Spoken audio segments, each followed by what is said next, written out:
Setelah kita mengetahui apa itu web interaktif, nah sekarang kita akan mencari tahu kenapa kita harus membuat web interaktif. Kenapa kira-kira?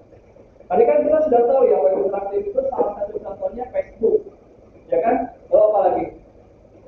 Shopee, Lazada, bla bla bla ya, semuanya semua tentang marketplace semuanya disebut, JDID semuanya. Lalu sosial media semuanya juga disebut, dari mulai TikTok sampai KWA ada muncul semua. Nah jadi kenapa? Pertanyaannya adalah mengapa kita harus membuat web interaktif kira-kira? Menurut Anda?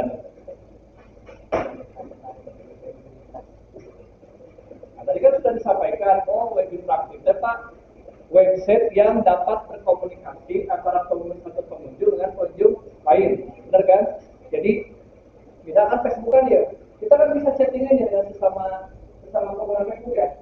Kan kita chattingan sama si Mark Zuckerberg kan, pemilik Facebooknya ya, enggak kan? Tapi kita chattingan dengan pengunjung lain, dengan pengguna lain. Nah itu kan salah satunya. Nah jadi kenapa kita harus membuat web itu seinteraktif mungkin, atau kenapa kita membuat web itu interaktif? Enggak ada website buat sendiri, kayak gitu kan? Tapi harus ada interaktif. Ya karena sebenarnya website itu kan sebuah media ya, untuk berkomunikasi. Jadi kalau komunikasinya tidak nyambung, cuma satu arah, berarti itu bukan media, benar nggak? Kalau kita nonton TV itu media komunikasi bukan? Kita keluar kan cuma nonton aja gitu, ya kan? Kalau kita baca koran, kan juga. Jadi apa kira-kira yang interaktif? Google Meet, ya kan? Lalu video call, ya kan? Kalau TikTok kan interaktif nggak? Bisa komen kan? Nah, itu jadi ada feedback. Coba kalau kita di TV, nonton TV, kita bisa nggak ngasih komentar ke dia? Nah, kalau di media interaktif itu atau media web interaktif itu, kita bisa berekspresi, kita bisa memberikan komentar apapun itu. Makanya kan sekarang banyak sekali komentar-komentar dari orang-orang, dari netizen ya, istilahnya netizen, baik itu positif atau negatif, yaitu seperti itu. Jadi hati-hatilah ketika kita membuat sebuah konten, ya. Dan hati-hati juga ketika kita membuat komentar, karena ketika kita membuat komentar, jejak digitalnya bakal terus ada. Hati-hati ya. Jadi itu secara ini harus kita perhatikan penggunaan kata bahasa, bagaimana kita menggunakan bahasa yang baik di dalam komunikasi media sosial. Karena yang namanya chatting atau itu susah kita diambil. Beda dengan kalau kita lagi ngomong kadang-kadang juga sama dulu. Nah, itu sudah menjadi. Nah, saya kan bisa ditarik. Kalau di WA itu bisa ditarik, bisa. Kalau udah di situ itu bagus. Udah sangat tinggal. Ya. Jadi yang sekarang banyak dihukum dari hukum saya itu seperti masalahnya. Jadi banyak kita itu banyak yang nulis sesuatu yang tidak sukai ya, otomatis kan gampang lah. Karena misalkan bapak keluar kajian, apa yang dia ada seperti saya bikin komentar misalkan, lalu dia ngabar saya bisa langsung lapor, ini Pak, saya menyampaikan sama perbuatan tidak menyenangkan oleh anak-anak saya, teman-teman saya, tolong dikerjakan. Ya, jadi ada ya. Jadi kenapa kita harus membuat web interaktif? Karena website itu adalah media informasi kan, jadi harus langsung komunikasinya secara langsung. Nah, lalu sekarang ini pertanyaan selanjutnya adalah bagaimana cara kita membuat web interaktif. Nah, sekarang caranya, gitu ya. Oke,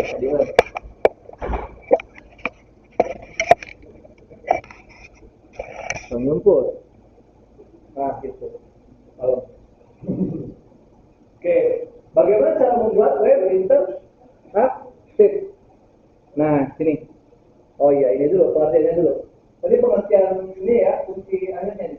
Jadi tadi sudah ada nyari kan, web interaktif itu bagaimana? Nah, ini secara teorinya ini. Ini secara teorinya. Jadi menurut Huxley tahun 2001, Dia menyebutkan kalau web interaktif itu adalah pengembangan dari website dinamis. Dalam website interaktif terjadi komunikasi dua arah antara pengunjung dan pengurus website, atau antara pengunjung dengan sesama pengunjung. Nah, itu kan antara kita dengan pengurus website atau kita dengan pengunjung lain.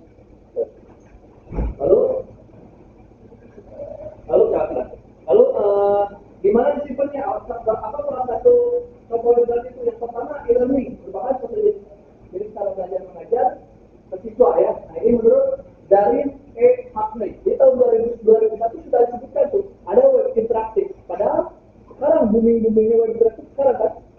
Depan dulu. Sekarang. Jadi ini. Oke, bentar ya. Nah, sebelum ke sana tolong ditonton dulu ini ya.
Coba perhatikan sini. Apa tuh esensi yang Anda dapat dari sini, dari video ini? Most popular programming language on GitHub. Jadi ini adalah bahasa pemrograman yang paling banyak dipakai di GitHub selama tahun 2012 sampai 2019. Ada sekitar 11.470.133 orang pengguna atau programmer yang berkecimpung di dunia program. Nah, 2.039.512-nya adalah pengguna JavaScript. Nah, itu. Pengguna JavaScript. Terus apa hubungannya dengan web interaktif? Gitu kan? Jadi harus nyambung kan? Terus kalau pakai muter video gitu. Hubungan dengan web interaktif apa? Nah, gitu kan pertanyaannya ya. Oke, sini. Jadi web interaktif atau JavaScript itu adalah, nih perhatikan. Nah, jadi JavaScript atau sering disingkat dengan JS. Jadi nama kerennya JS ya, nama singkatannya. Menjadikan website berinteraktif, scriptnya dijalankan di browser alih-alih ke server. Jadi si JS ini disimpannya di dalam client atau di dalam browser. Jadi sangat ringan. Dan si JS ini adalah salah satu tool atau alat untuk membuat web lebih interaktif. Atau jadi JavaScript adalah alatnya. Kan tadi pertanyaan awalnya adalah bagaimana cara membuat web interaktif. Nah, makanya kita mempelajari JavaScript. Gitu. memahami web interaktif, mengapa web interaktif, bagaimana membuat web interaktif. Nah, ini jawabannya adalah ketika kita menggunakan JavaScript, nanti kita sedang membuat atau sedang mempelajari bahasa atau mempelajari web interaktif. Paham ya? Bagaimana? Oke. Terus Pak, apa gambaran tadi? Tadi kan sana ada 2 juta orang. Berarti kita tidak salah mempelajari web interaktif atau JavaScript kan? Karena JavaScript adalah bahasa yang paling populer. Gitu. Populer. Jadi banyak sekali source yang bertebaran di internet. Jadi kita nggak perlu kesulitan, kita nggak perlu kebingungan kalau mencari kode-kode yang ada atau kode-kode JavaScript. Banyak sekali di internet juga. Seperti itu. Ya, jadi kita tidak salah mempelajari JavaScript. Paham ya? Sampai sana kira-kira ada yang mau disampaikan. Ada ya? Ada? Oke. Nah, ini untuk JavaScript ini kan ada beberapa cara ya, beberapa cara untuk ininya, untuk penggunaannya. Salah satunya ini kita menggunakan, kemarin kita sudah menggunakan IDE yang online kan, pakai JS Fiddle ya, di rumah pakai JS Fiddle, IDE-nya itu IDE sebenarnya, atau alat untuk membuat atau menulis kode gitu. Nah kebetulan karena kemarin kita full daring, jadi sulit, di rumah tidak ada komputer, jadi Bapak cari referensi lain untuk pembelajaran agar tetap efektif dan kita pakai IDE yang online. Nah, untuk sekarang kita pakai IDE-nya yang offline. Karena nanti pas program-program ini jalan tidak ada yang tidak online lagi seperti yang kemarin pembelajarannya atau pembuatan programnya, tetap offline. Itu offline baru nanti di online kan. Jadi kalau kemarin kan cuma sebagai alat untuk istilahnya melanjutkan ke Anda ketika mempelajari cuma sekedar cenah ngumpul atau Anda nulis di kertas, kelihatan mau error nulis di kertas.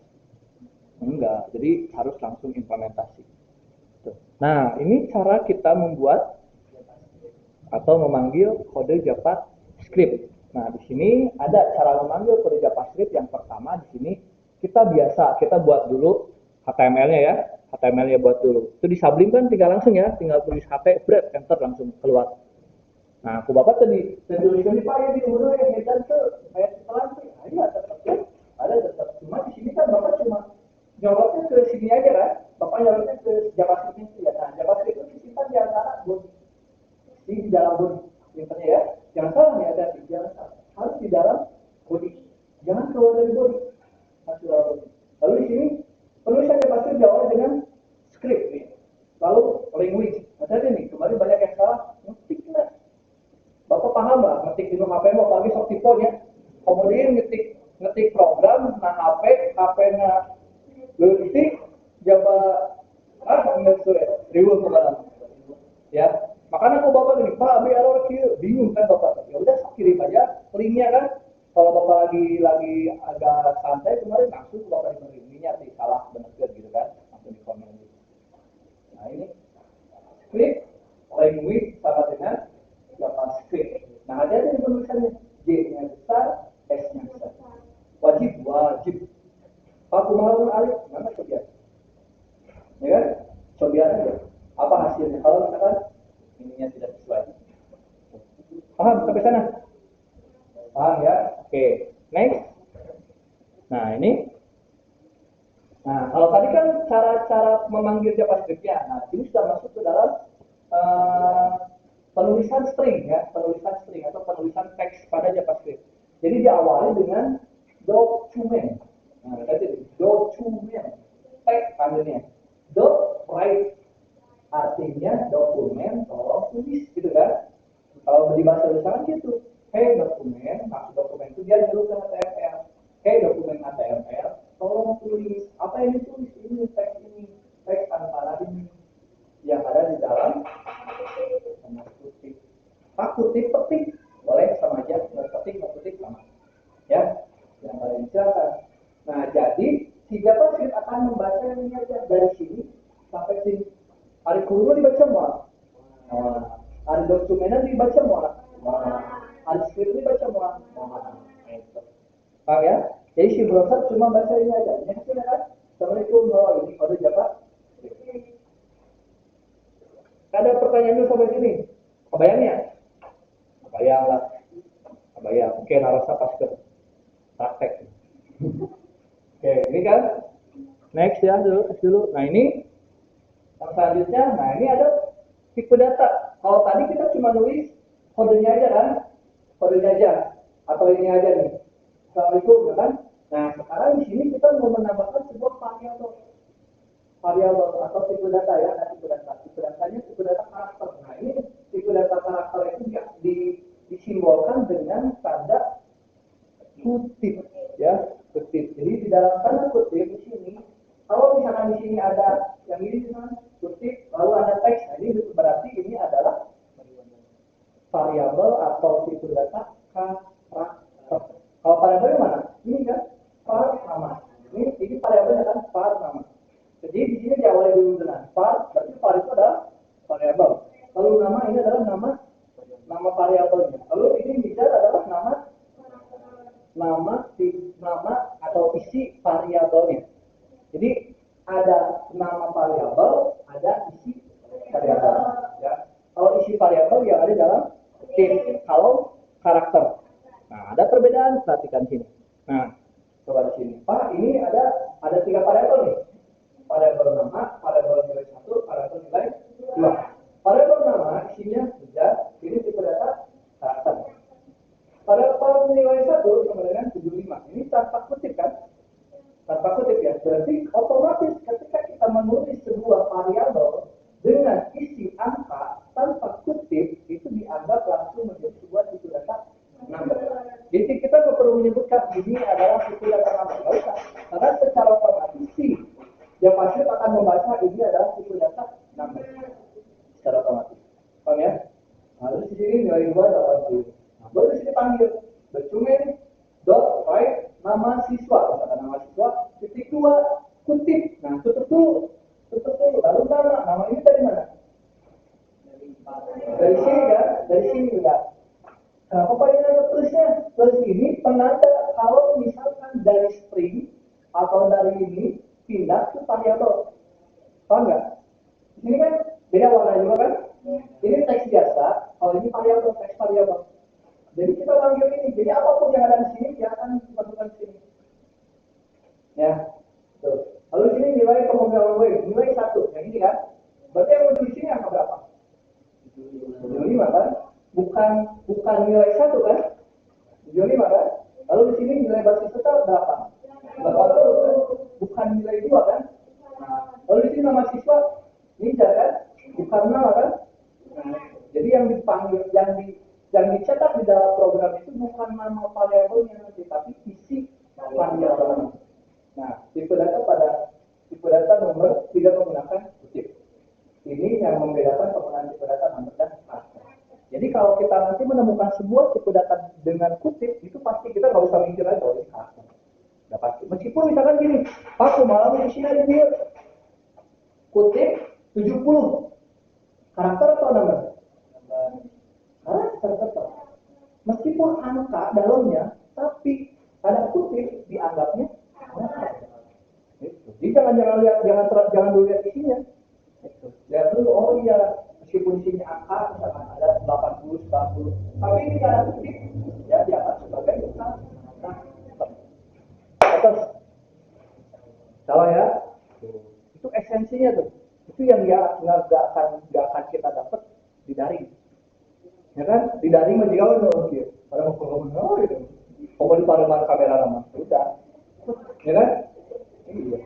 Lamun ayah gitu, ayah atau ngancau kalau bangun itu sama sekali kan alasan itu saya kuota saya ambil di jalan misalnya lupa. Itu yang tidak akan bisa didapat esensi seperti ini. Kalau praktikum bisa lah ya di mana juga. Tapi fundamental yang seperti ini yang sulit kita dapatkan. Ya, pemahaman yang seperti ini yang sulit kita dapatkan.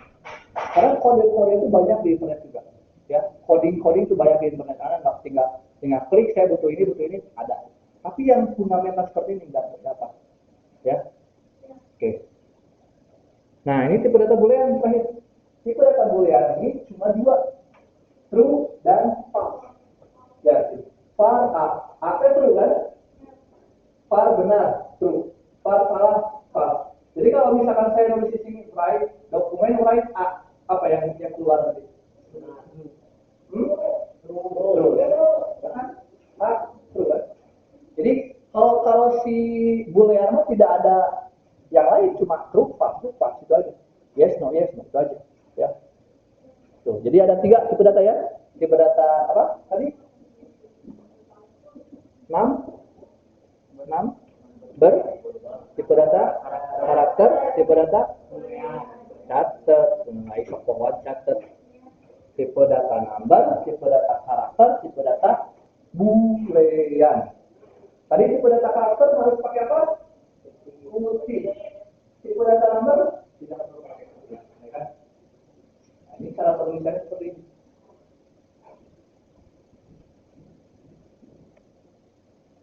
Nah, next sekarang kita main ke variabel sekarang.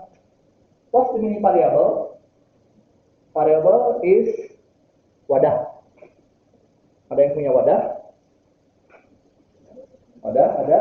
Nih, inilah. Ini apa ini? Gelas kan? Isinya apa? Air nutrisari ya. Nutrisari dingin. Misalkan, ini kan sekarang sedang posisinya sedang nutrisari dingin. Habitanya, hausnya. Ini posisinya sedang nutrisari dingin. Kalau misalkan Anda pulang ke rumah, posisinya misalkan minum air bening kan, dalam gelas yang sama misalkan. Lalu haus atau kayak kopi. Ayam susu. Ayam jus, gitu kan. Nah, jadi apapun isinya, wadahnya tetap sama kan? Gitu. Nah, itu yang dimaksud dengan variabel. Diisi sesuai pada kebutuhannya. Kita butuh apa? Kita mau apa? Diisi datanya. Oh iya, saya mau nutrisari, boleh diisi nutrisari. Apa saya mau susu? Boleh diisi susu. Jadi masalah itu yang dimaksud dengan variabel. Sebuah tempat untuk menyimpan data, di mana data tersebut dapat berubah sesuai dengan kebutuhannya. Jadi kita nggak perlu, oh iya, gelas itu cuma untuk air minum, enggak kan? Coba kalau misalkan Anda mau mandi, tidak ada gayung, ada gelas pakai bang. Nah, gitu kan? Jadi nggak semerta-merta oh ya ini. Yang penting kita tahu peruntukannya apa dan bisa diisi apa, gitu kan? Nah, ada pun syarat-syarat penulisan variabel pada JavaScript ini, ada syaratnya. Tadi kan di sini kita tadi membuat variabel kan? Nah ini kan, saya ini variabel A, variabel benar, variabel salah. Nah ternyata ketika kita menulis ini ada syaratnya. Gak ujuk-ujuk, kita nggak bisa seenaknya membuat variabel. Nah ini syarat-syaratnya. Yang pertama syaratnya adalah tidak boleh mengandung spasi. Misalkan gini, saya punya var nama spasi siswa, boleh nggak? Tidak boleh, karena ini mengandung spasi, nggak boleh, haram hukumnya. Ya, tanpa bohong dan haram bisa dilakukan cobian 5 error, haram dia cobaan error pasti. Tidak boleh diawali dengan kata. Nah, misalnya satu bilangan ini nggak boleh, sama haram. Ketiga, bersifat case sensitif. What's the meaning case sensitif? Oke, huruf besar dan kecil dianggap beda. Nah, ini saya memisahkan nama siswa, teksnya sama ya nama siswa, ternyata tidak sama dengan nama siswa yang seperti ini. Karena nama siswa di sini huruf kecil semua, nama siswa di sini huruf besar. Tengah-tengahnya huruf kecil. Paham ya? Itu dianggap dua buah variabel yang berbeda. Karena case sensitif tadi. Case sensitif. Jadi ketika ada dua buah variabel, ini cuma ada dua nih. Kalau di sini ada satu dengan nama siswanya huruf kecil, S-nya kecil. Beda nggak? Dengan ini? Beda. Yang menandakan bukan karena jumlah ya, karena ini jumlahnya. Oh ini N-nya besar, ini S-nya besar. Oh beda. Tapi kalau misalnya N-nya kecil, S-nya besar, beda nggak sama ini? Beda.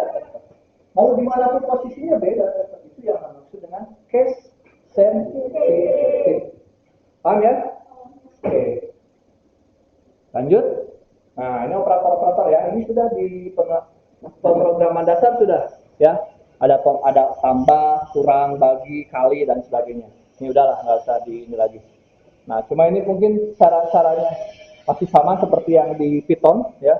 Di Python kita mempelajari seperti ini kan. Kita punya variabel bilangan 1, variabel bilangan 2, lalu penjumlahan dan terus seperti ini. Ya. Oke, yang selanjutnya ada operasi relasional. Ini sama, ada kurang dari lebih dari, kurang dari lebih dari, sama ya. Lalu ada implementasi operator relasional, operator logika. Nah, ini nanti soal-soalnya di sini ada ya. Sini ada. Nah, terus untuk project hari ini nanti tadi saya Bapak sudah kirim ke ke grup ya. Bapak sudah kirim ke grup mana ya? Nah, ini ya. Riweuh teu. Nah, ini ya. Nah, ini LKPD-nya Bapak sudah kirim di grup. Silakan nanti Anda kerjakan ya, kerjakan. Mau dicetak mangga, syukur, tidak juga tidak jadi masalah. Nah, nanti Anda buat programnya. Yang pertama Anda bagi dulu kelompok ya, bagi dulu kelompok 3 sampai 4 orang ya, silakan. Nanti 3 sampai 4 orang. Nanti projectnya satu saja untuk per kelompok ya. Satu project untuk satu kelompok. Nah, terus untuk ini materi sedikit sih, materi simpel ini untuk pengantarnya saja. Karena ini kemarin kita daring, di sini di LKPD-nya masih daring menggunakan JS Fiddle, tapi untuk sekarang upayakan kita menggunakan udah pasti Sabrim ya. Text editornya pakai Sabrim atau pakai Visual Code Studio. Jadi jangan pakai JS Fiddle, karena JS Fiddle kemarin kan kita untuk mengakomodir yang di rumah. Nah, sekarang kan posisi kita di sini. Jadi silakan kita pergunakan Sabrim, lalu nanti di save filenya, nanti filenya yang akan didemonstrasikan, dipresentasikan. Paham ya? Jadi satu kelompok, satu project, tapi yang lain juga tetap harus mengerjakan, bukan karena kena aina. Kelompok anu lain nama nangkring, enggak, tetap sama ya. Nah, ini ada beberapa materi lah, ini materi-materi ininya, pengantarnya saja. Ada operator. Nah, terus ini soalnya nih. Nah, ini projectnya di sini. Nah, anggota kelompok 3 sampai 4 orang, ya heterogen. Maksud heterogen itu boleh laki-laki perempuan satu gabung boleh. Lalu waktu penyelesaian sini ada 60 menit ya, 60 menit penyelesaian, tapi mungkin bisa lebih panjang karena kita kondisinya seperti ini, bisa ada panjang maksimal 2 jam lah ya. Maksimal 2 jam, usahakan dikerjakan jadwal yang telah dibuat. Hasil proyek disajikan dalam bentuk laporan, dikirim ke Google Classroom. Nah, ini karena kemarin di Google Classroom, sekarang kita kirim, nanti Bapak kirim linknya untuk ngirim filenya ya, kirim linknya. Nanti per kelompoknya siapa, nama kelompoknya siapa, nanti Bapak kirim linknya, silakan dikirim ke sana filenya gitu ya. Nah, ini jadwalnya, jadwal jadwal projectnya. Jadi pertama kan dokumentasi dulu. Anda ulah ujung-ujung aina prok langsung coding. Cari dulu misalkan soalnya apa. Ini kan soalnya nih. Nah, ini soalnya. Soal itu kita membuat tiga aplikasi ya. Ada 3 aplikasi. Yang pertama, aplikasi untuk menghitung volume bangun ruang, balok, panjang kali lebar kali tinggi. Ini ya rumusnya. Lalu ada kubus, menghitung volume kubus, sisi kali sisi kali sisi. Lalu buat program untuk menghitung energi mekanik pada sebuah kelapa yang jatuh. Nah, ini sudah ada rumusnya juga. Jadi Anda tinggal implementasikan ke dalam program JavaScript. Ya. Nah, ini seperti ini nanti mungkin ininya berapa masukan masa kelapanya, lalu tinggi pohonnya berapa. Ya. Dihitung nanti menghasilkan. Nah, ini untuk penilaiannya seperti ini. Sudah Bapak siapkan juga. Nah, tetap meskipun nanti Anda pengerjaannya per kelompok, tetap ada penilaian perorangan individunya, ya. Seperti itu untuk kegiatan kita hari ini ya, hari ini. Nah, terus jadwalnya gimana? Jadwalnya di sini kan kita punya jadwal itu sebenarnya 8 jam ya. Idealnya itu 8 jam kita materi itu. Nah, ini. Jadi jam pertama ini persiapan, lalu penyusunan rencana. Nah, kita merencanakan kan mau membuat apa ya. Jam kedua, lalu jam ketiga penyusunan kerja tim, pembagian kelompok ya, pembagian kelompok, lalu dokumentasi pekerjaan. Nah, ini dari mulai sekarang nih dokumentasikan. Kalau bisa sih kegiatan-kegiatan per kelompok foto. Oh, ini sedang mengerjakan materi ini, di ini kan ya. Lalu coding, nah berarti membuat programnya, lalu presentasi. Nah, nanti presentasi di jam ke-7. Jadi idealnya kan nanti setelah ini kita beres materi, tapi mungkin kemungkinan besok ini kita presentasinya. Ya, kemungkinan besok. Jadi boleh sekarang Anda kerjakan, kita presentasikan besok. Lalu proyek selesai di jam ke-8. Idealnya kita hari ini tuh full, waktu full itu dari pagi sampai sore itu mengerjakan ini, sampai itu presentasi. Tapi karena kondisi kita sekarang seperti ini kan, sulit ya, sulit. Dan tidak boleh terlalu lama di sekolah juga. Jadi, pokoknya misalkan Anda nanti mengerjakan silahkan, tapi tetap jangan terlalu rame, jangan terlalu gaduh ya, bisa menimbulkan apa. Silahkan Anda kerjakan semaksimal mungkin. Kalau tidak beres sekarang, besok boleh dilanjutkan gitu. Oke, yang selanjutnya di sini jadwalnya sudah barusan ya. Oke, itu mungkin yang ini ya. Bentar. Nah, ini untuk latihan soalnya nanti sudah ada di LKPD juga ya, di bahan ajar juga sudah ada. Nah, ini mungkin untuk ininya coba silakan salah satu dibacakan saja untuk rangkumannya. Gitu Ji, baca Ji, si tarik untuk hari ini ya. Ini materi kita hari ini. Ya, saya baca deh. Oh, tadi.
Oke, itu mungkin untuk rangkumannya ya. Barusan Aji menyampaikan ini yang sudah di depan ini. Jadi yang pertama web interaktif yang kita pelajari tadi ya. Ada beberapa halaman web yang sebenarnya sering kita pakai ya. Tapi kita nggak paham oh itu interaktif, gitu kan? Baru-baru ini oh itu interaktif, gitu ya. Lalu penggunaan apa sih alat untuk membuat web interaktif ya? Ternyata JavaScript salah satunya yang tadi yang sudah barusan kita pelajari ya. Lalu tipe data yang ada JavaScript ada numerik, boolean, dan karakter. Dan syarat variabel dalam JavaScript ada 4, tidak mengandung spasi, bersifat sensitif, tidak boleh ada variabel dan tidak boleh mengandung kata kerja JavaScript seperti if, while, for, dan lain-lain. Dan terakhir, operasi yang dapat dilakukan oleh JavaScript seperti biasa, logika, relasional, dan matematika. Oke, itu saja yang bisa Bapak sampaikan ya untuk kesempatan hari ini. Silahkan proyeknya dikerjakan. Bapak tetap di sini kok standby sampai sore juga. Kalau ada pertanyaan atau apapun silahkan.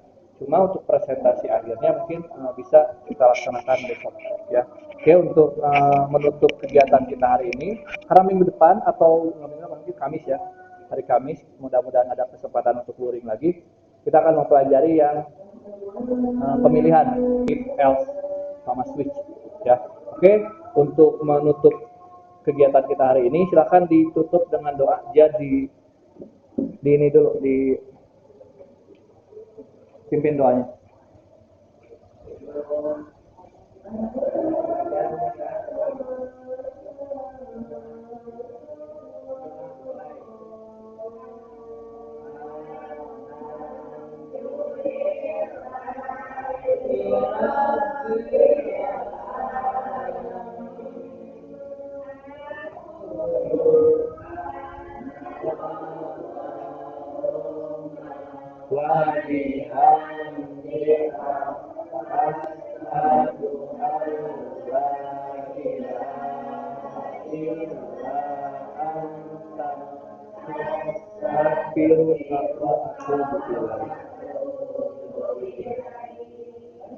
Oke, terima kasih Bapak tutup kegiatan dengan Bapak hari ini. Silahkan diselesaikan proyeknya, ya.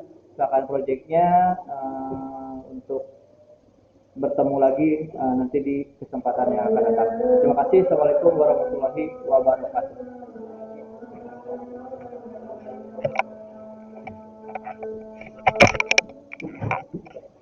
Sok langsung ya kerjakan.